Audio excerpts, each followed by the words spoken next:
Slaves of the Abyss. Of all the fighting fantasy books that I own and that I have read, this is actually one of my personal favourites. I'll just read the back off to you. Calimere lies defenceless. The army is away, facing an invasion to the north, and now a new threat is at hand. Another enemy from the east. Lady Carolina of Calamar summons you, a famous adventurer, to her aid. But can you help? Will you manage to preserve this stronghold of good against the invading hordes, or is this task beyond even your heroic abilities? You will need your wits as well as your sword of fang-thin steel to prevent the sands of time engulfing the city. Part story, part game. This is a book in which you become the hero. 2 dice, a pencil and an eraser are all you need. You decide which route to take, which dangers to risk, and which foes to fight. And of course we'll just take another look at that artwork. You'll actually come across something like that within the book itself. That artwork gets recreated, and that of course is the big bad, whose name I can't remember at this point, but never mind. Slaves of the Abyss is by Paul Mason and Steve Williams, with illustrations by Bob Harvey. And to be honest, of all the artwork that you get to see in these books, of the books that I actually own, the books that I've actually read, his is some of my favourite. Now there's another element here where you've got to keep track of time. You've got all the usual equipment, luck, skills, stamina, provisions, using luck in battles. There's instant death, there's escaping, fighting more than one opponent, which, let's face it, is something that happens quite a lot. But you've also got to keep track of time. The adventure which lies ahead of you is a race against time. A grave threat hangs over Calimere, and only a quick and resourceful action will you be able to defeat it. As you make your choices, from time to time you will find instructions to tick off a time box. Whenever you come across one of these, you should make a pencil mark in the first available empty box on the timesheet provided on the inside front cover. Start with the box at the top left and move from left to right, blah blah blah. The boxes represent time running out for Calimere. They do not correspond to an exact length of time. 2 of the time boxes have numbers in them. Wherever you are when you reach these, i.e. when you take them off, you should make a note of your current paragraph number and then turn it once to the paragraph number given in the box. You'll find it easy to be diverted from the true path throughout this adventure. On your first attempt, you'll probably run out of time, or even meet with an untimely end. To succeed, you'll have to think hard about each choice you make. You will succeed in the adventure only if you do the right things at the right time. No matter how weak your initial die rolls, it should be fairly easy to complete the adventure if you can find the true path. And just to back that up, you have the Sands of Time itself, an egg timer. Pretty much standard as far as the adventure sheet is concerned. Monster boxes on the right, skill, stamina and all that jazz on the left. You've got your background. You don't actually get a timesheet here. Where exactly is the timesheet? Please excuse me while I spoil some of the artwork.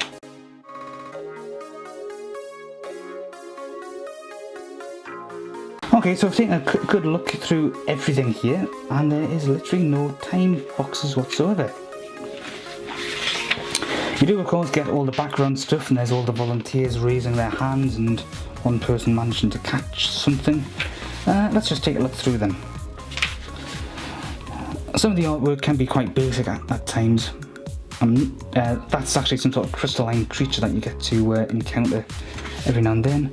We've got some rather worrying looking monks, very stern-faced buggers.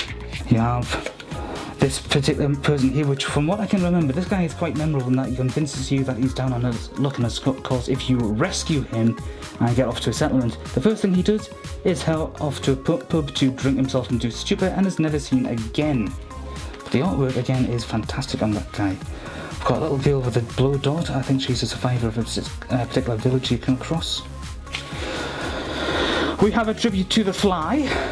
Help me, help me. Then you have the big bad, and this guy is literally a big bad.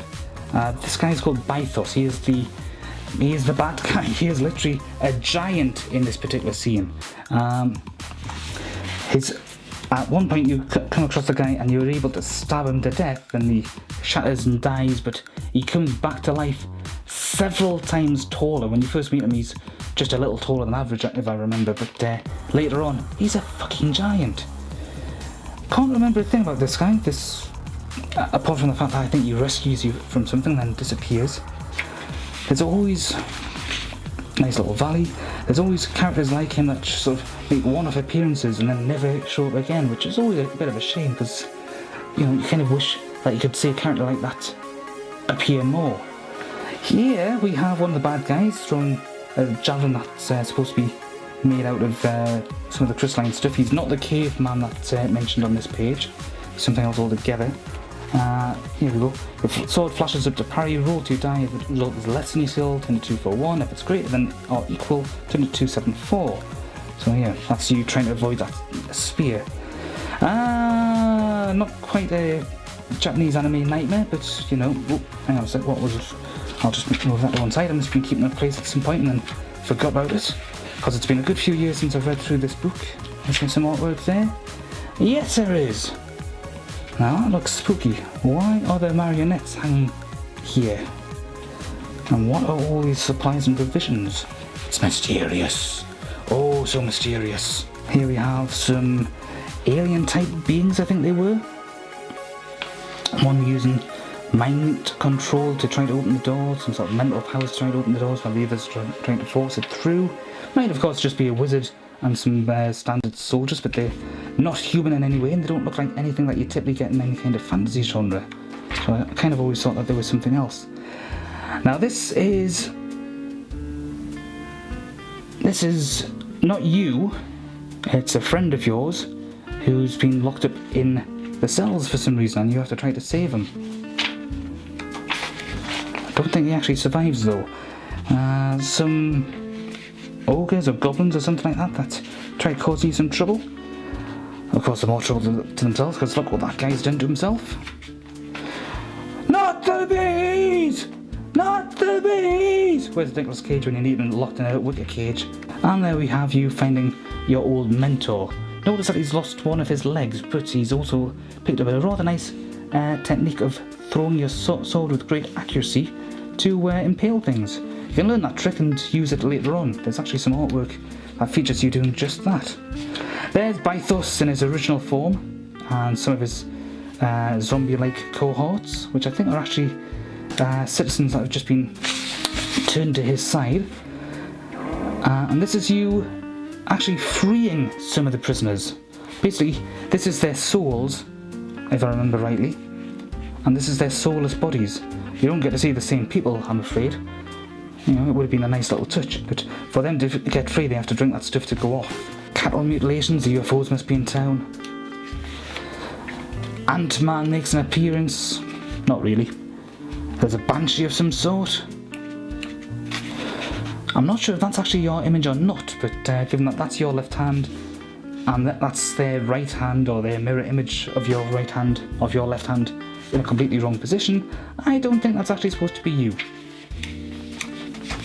And there's you using the spitting fly technique, as it's called.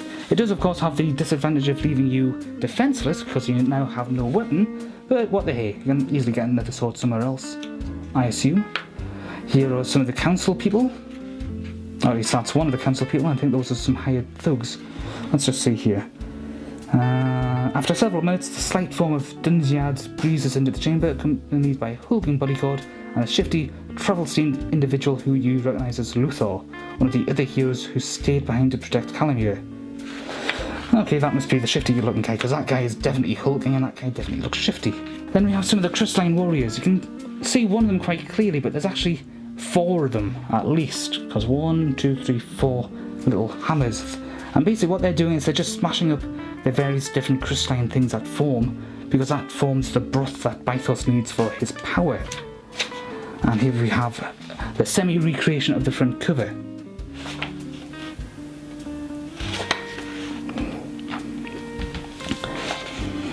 You can see more clearly here that these creatures here are crystal type beings. That's basically the same sort of thing that the crystal warriors that I showed you before are supposed to be made of, as is the entire area supposed to be made out of.